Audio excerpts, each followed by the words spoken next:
There appeared a story in the Chicago Daily News based on an article in Nation's Business by Associate Professor Lawrence L. Steinmetz, which pointed up the fact that often the best thing that can happen to a person is to be fired from his job. As one executive put it, getting fired was the best thing that ever happened to me. I feel like thanking the guy who did it. And he was typical of a group of fired managers who told Professor Steinmetz of the University of Colorado that they are happier, better off financially, and better adjusted for having been canned. The school survey revealed that 70% of those fired now rate their relationship with their new bosses high. 70% also said relations with their former bosses had been low. Now, nearly all of them said they felt better off for changing jobs, and the rest said they were at least as well off. 55% said the job change caused no problems at home, and one-third said their home life was better. Almost two-thirds of those polled said they got more enjoyment from their new jobs, and significantly, 87% said salary was the most important aspect of any job, rather than job security. Firing a man who does not fit into the job you've hired him for can be, and in fact almost always is, the kindest thing you can do for him. Forgetting all about getting the kind of job you want done for the company and finding the right man for that job, keeping a man in a job he's not doing well is to keep a man unhappy and frustrated, and keep him from finding the job that's right for his talents and abilities. But most companies will go to almost any length before letting an unsatisfactory employee go. Management will procrastinate, vacillate, and sit on the fence sometimes for years before facing the inevitable. In the meantime, everybody suffers. A man in the wrong job might not get up the nerve to quit because of any old port in a storm philosophy. Since he's busy working at a job for which he's ill-fitted, he has no time to look for more rewarding and more satisfying work. He knows he's unhappy in his present work, that he's not doing the job that's expected of him. He's often nervous, irritable, and depressed. And since none of us likes to blame himself, he will often blame his company or his superiors or those in his charge for his problems on the job. When actually no one is to blame except his superiors for not facing the fact that they've got a round peg in a square hole. I remember reading of a survey in which a group of very successful men were questioned as to their past jobs. Even though most of them had never thought much about it before, they had to admit that they owed their present success to the jobs they had lost in the past. Whether they had resigned or been fired made no difference. Everybody gets unhappy with his work from time to time. Now, that's natural. But if a person has been unhappy with his work for an extended period and knows deep down that he's in the wrong job, he should get out of it. The deep-rooted fear of being fired goes back to the old days when jobs were few and far between and when any job was felt to be a matter of survival. Times have changed. Unfortunately, the feelings of management have, as a rule, not changed. There's a wonderful balancing mechanism in the world that operates to protect and make available great opportunities for the underdog. It works with countries, businesses of all kinds, and people in every walks of life. This is because of the fact that as a country, business firm, or person becomes successful and affluent, there is a tendency to relax and to take success for granted. This accounts for upsets in sporting contests of all kinds. It's what makes a small, virtually unknown company or nation move up into the front rank, or spells the difference between a person's being average or great. It all hinges on quality of product or performance. Now, some time back, Raymond Loewy, the famous industrial designer, wrote something for This Week magazine that will give you an idea of what I'm talking about. He wrote, "Quality control is a modern industrial concept which requires that every product be checked against established standards to make sure that nothing defective reaches you, the consumer. But the principles of quality control have much broader uses. I believe that nothing great has ever been achieved, whether by a nation, a business, or an individual, without quality.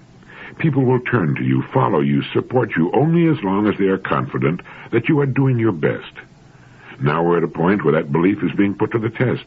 This country and its people are in a massive race to maintain our leadership against other nations in trade, training, goods, and taste. This is a fight which cannot be won for us by some remote, heroic spaceman. It comes right home to every office, factory, and workshop. It's a fight measured more in actions than in words, and one where our country loses a little each time any one of us lets his standards fall. This fight is lost in little ways, by faucets that leak, windows that rattle, windshield wipers that don't wipe, lights that flicker or don't last, zippers that jam, engines that smoke, containers that leak, colors that fade, salespersons who are rude, repairmen who are untrustworthy, artists and artisans who do their second best, designers and manufacturers who think it doesn't matter just this once if they turn out products which are vulgar, shoddy, and overpriced. Mr. Lowy is right, as each of us knows. But as I mentioned earlier, there is a balancing mechanism that works to reduce quality almost in proportion to success and affluence. And if this tendency is to be overcome, it can be done only by constant attention and stress on quality control and by the relentless training and retraining of the people responsible for production and quality control. With success comes the tendency to relax and take things for granted. And that's about the time that the team nobody thought could possibly win pins your ears back for you. People are going to buy the best product for the money, and they don't care where it was manufactured, which is as it should be. And we could lose our affluence to competing countries if we relax our individual efforts. The sloppy worker is the unhappy worker. There is no joy that surpasses that which comes from the knowledge of work well done, a fine service rendered, or the turning out of an excellent product.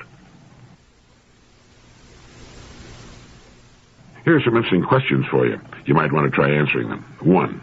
If you could completely change places with any other person in the world, would you do it? And who would that person be? 2.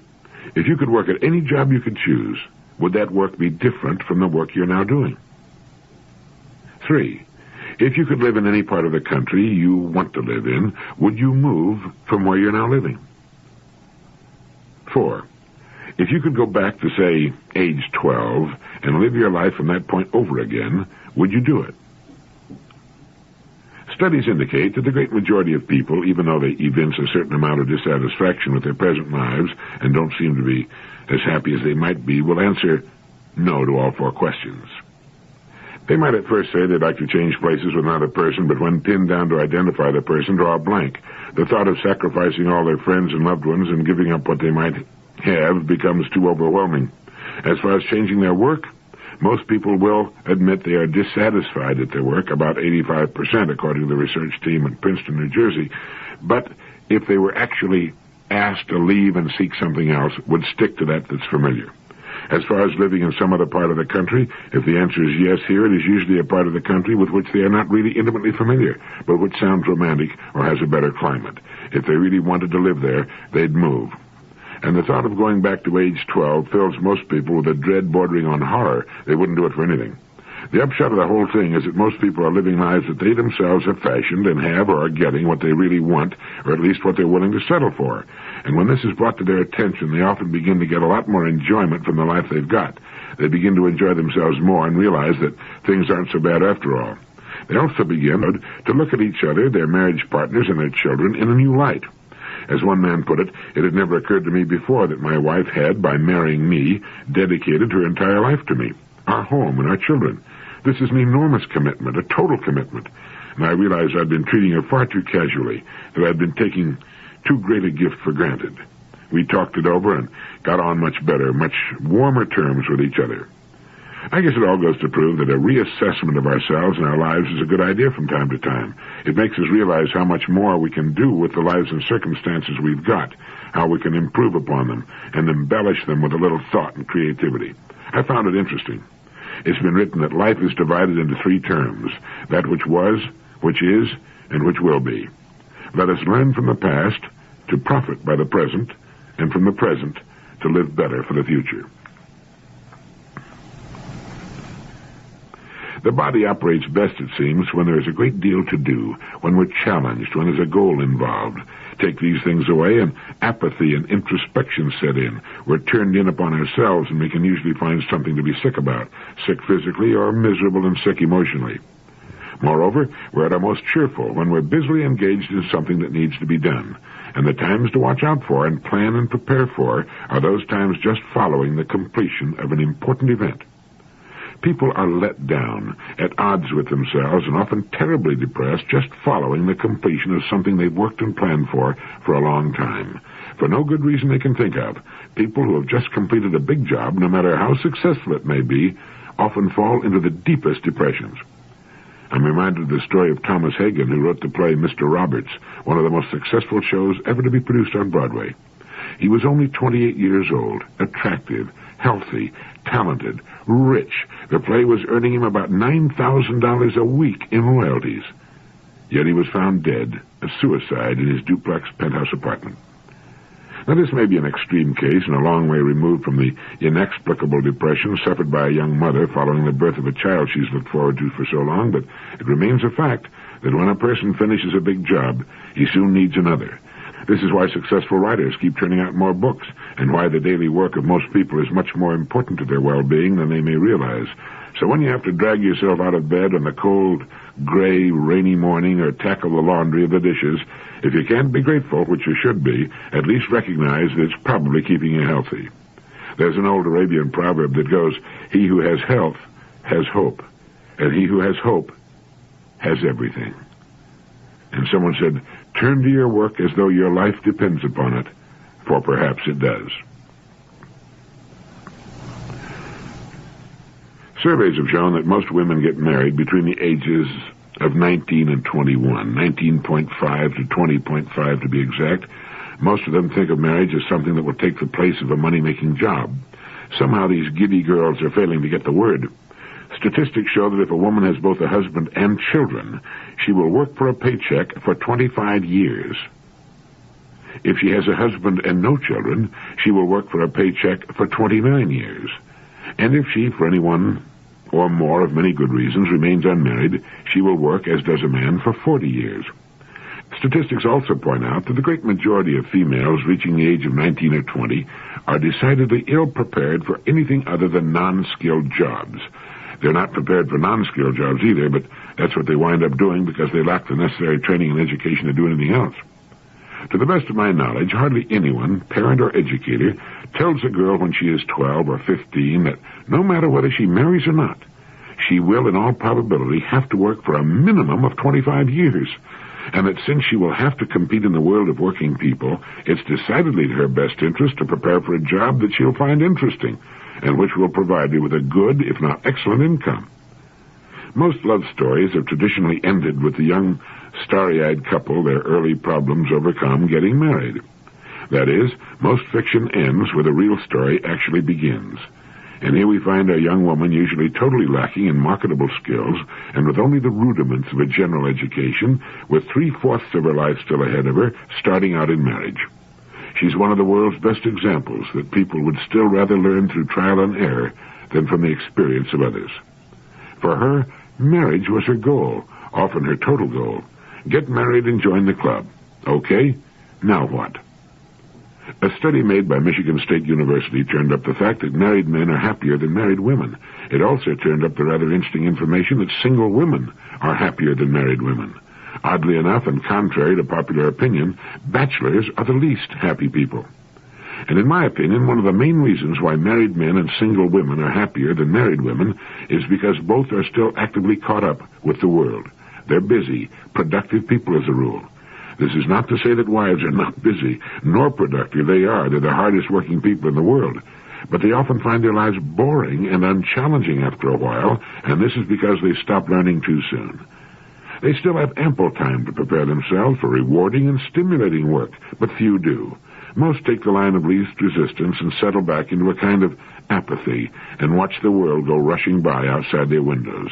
And when the day comes that they want to or have to start looking for work, they have a problem. Whether she needs to or wants to work or not, every girl should train for a career of her choice. It will bring interest and independence to her. It's also a great way to meet the right sort of man. The international affairs analyst Herman Kahn, he's also a physicist, mathematician, and Defense Department nuclear strategist, made a forecast a while back which predicts a rosy, cheerful finale to the remainder of the 20th century. He predicts that for most of the world's teeming multitude, some 6 billion people by the year 2000, the last third of this century will be peaceful and increasingly prosperous. For our part of the world, the picture Kahn paints borders on the idyllic. He says that we will have entered a post-industrial phase of such easy street affluence that many citizens may decide they don't have to work anymore at all. The big change from the gloom of the 1950s to the present optimism is that chances for a major thermonuclear war are now low. In the 1950s, he feels the probability was high. The world was lucky not to have had an all-out nuclear war, he says. For this country, Kahn sees nothing but wine and roses all the way. By the year 2000, that's close now, Kahn sees the disposable income per household reaching $25,000 a year. It'll beat that. But according to the story in Business Week magazine, there'll be some traffic jams. 1/4 of the total U.S. population will be living in Boswash. That's the Boston-Washington urban complex. 1/8 in Chippets. That's Chicago-Pittsburgh complex. 1/16 in San. That's Santa Barbara, San Diego. He forgot the peninsula of Florida, which will be probably the 4th largest. As our affluence snowballs, there will be more job dropouts. That is, people who simply quit working and hobbyists who will work 2 or 3 months a year in order to pursue some avocation the rest of the year. But Kahn expects most of us to keep plugging away to pay for more of the good things of life. All this could lead to what Kahn views as a wholesome decadence, if you can imagine such a thing. The biggest problem for the U.S. and Canada and other leading nations in the last third of the century will be the search for meaning and purpose, for an answer to the question, what's it all about? It's wonderful to think of a completely affluent society with poverty and much of disease a thing of the past, but affluence will bring with it new problems, new challenges, some of them as far-reaching as any we've ever known. And I think Herman Kahn is right when he says the biggest problem in the last third of the century will be the search for meaning and purpose, for an answer to the question, what's it all about? I think this is what's bothering so many young people today. Living as they do in an affluent society with all their basic needs met, they've had to turn to other questions and seek other answers. And this trend will doubtless continue and grow more widespread as we move toward the end of the 20th century. Man must seek answers to problems. Remove one set of problems and he'll turn to a new set. And if the day should ever come that he runs out of problems, he's going to be in a worse fix than he is today. In Kenneth Good's book, It's Easier to Win, he writes, artists like to decorate public libraries with mural paintings of mankind struggling upwards in flame-like yearnings toward nobler things. The struggle, as a matter of fact, has been mostly in the other direction. Mankind in 1,000,000 years or so of evolution has fought savagely against progress. He's right there, you know. In fact, history proves that attempting to lever mankind up a notch or two out of his stagnant hog wallow was one of the best ways ever devised to get yourself ridiculed, stoned, locked up, tortured, drawn and quartered, or crucified. Civilization has been administered in the mass, much in the manner of a mother scrubbing her boy's neck and ears, and has been received as reluctantly. Modern man, all the billions of him, may owe all his culture and most of his comfort to the imagination, determination, and energy of just a few thousand individuals. Comparatively few of these are embalmed in biography, autobiography, and history. Fortunately, these few did, in passing, store up a set of rules reliable enough to make success fairly certain for those willing to follow in their footsteps. Furthermore, unfortunately, the struggle to win these days is easier. The world is larger to beat, of course. On the other hand, through this comforting sense of size, society comes gradually to be tolerant of even first-rate achievement. So if you're interested in making a first-class effort to win a temperately chosen goal, here are Kenneth Good's 7 steps to winning. 1. Focus the goal. Bullseye all immediate objectives into a single goal. 2. Project the direct line. Survey the straightest, simplest way for you to reach that single goal. 3.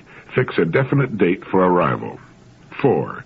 Schedule a program for daily delivery of achievement which, rigidly kept, will bring you to your goal by that fixed date. 5. Control your rate of progress by regular comparison with the prearranged schedule. So, like the railroad conductor, you'll always know whether you are on time. 6.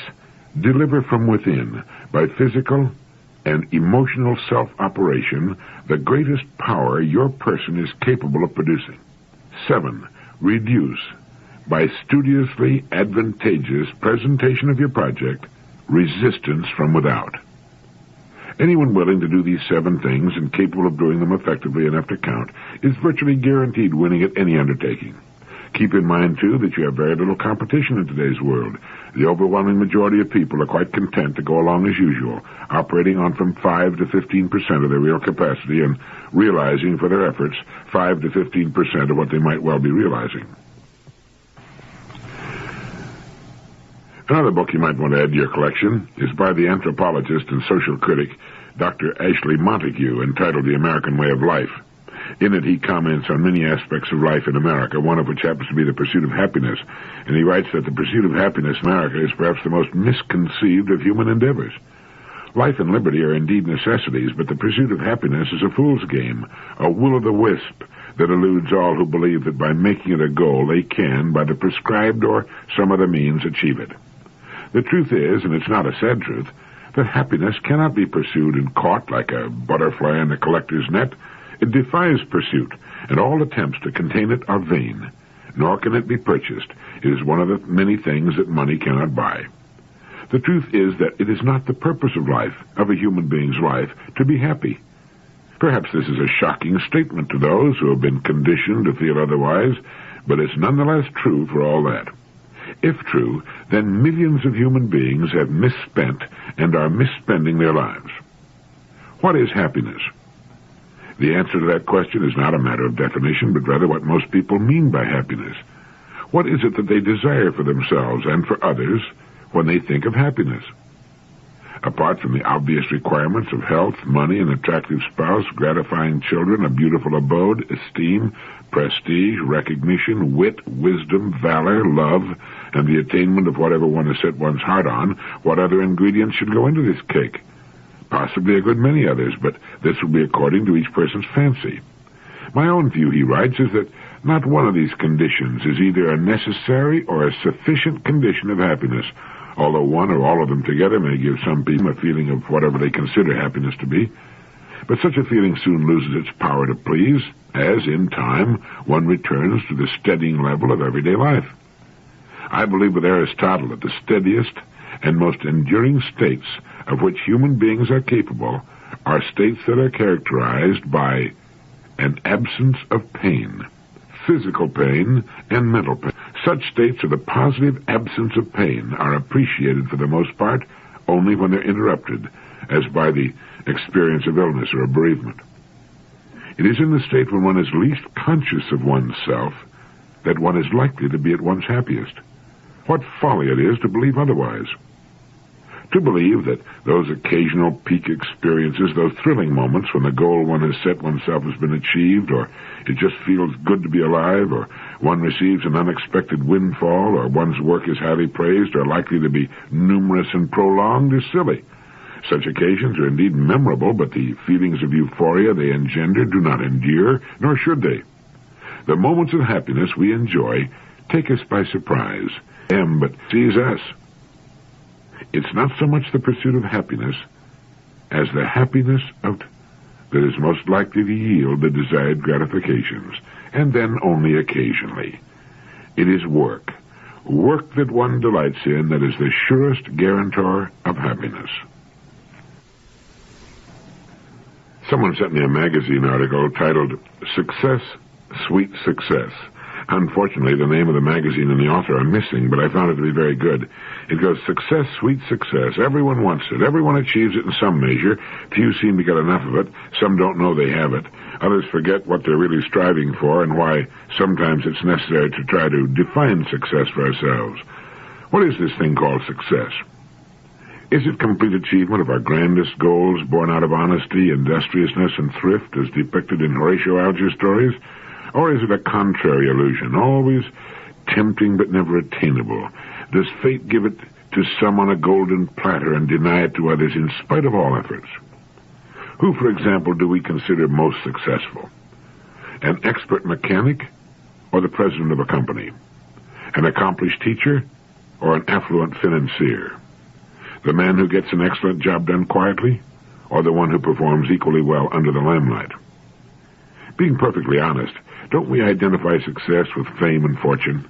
Even in church, don't we give the nod to the brilliant leader and ignore the quiet man in the back pew? Isn't this a serious mistake? If we're to identify success with the badge of fame or the accumulation of wealth, where do all the solid successes of modest individuals fit in? Few of us can wear a success badge or a conspicuous price tag. How then can we recognize our true importance to our family, our company, and our community? Wanting success, but lacking its fleet, appreciate our solid contributions. The answers are personal, and self-appreciation of our own successes comes only when we live up to our talents and goals the best way we can. Real success consists of using our talents to the utmost, and when this is done, we need no badge or price tag. Crawford Greenwald has said, "Unfortunately, we take life at its most superficial and conclude that achievement can be measured only in terms of applause or wolf whistles or financial compensation. But if in the years to come we can look ourselves in the eye and say with complete honesty that we've used to the utmost the talents with which we have been endowed, then we'll be successful men and women, quite regardless of the stature we have in the eyes of the world." We need to remember, too, that there is no significant success without corresponding failures. The difference is that successful people learn from their mistakes and refuse to quit trying because of them. Mark Sullivan came about as close as anyone ever has to the key for success when he said, "To find a career to which you are adapted by nature and then to work hard at it is about as near to a formula for success and happiness as the world provides." Add to Sullivan's statement a conviction of Thomas Wolfe when he wrote, "If a man has a talent and cannot use it, he has failed. If he has a talent and uses only half of it, he has partly failed. If he has a talent and learns somehow to use all of it, he has gloriously succeeded and won a satisfaction and a triumph few men ever know." Success depends on knowing our talents and our ability to use them to the fullest. For those who can do this, success is theirs. Thank you.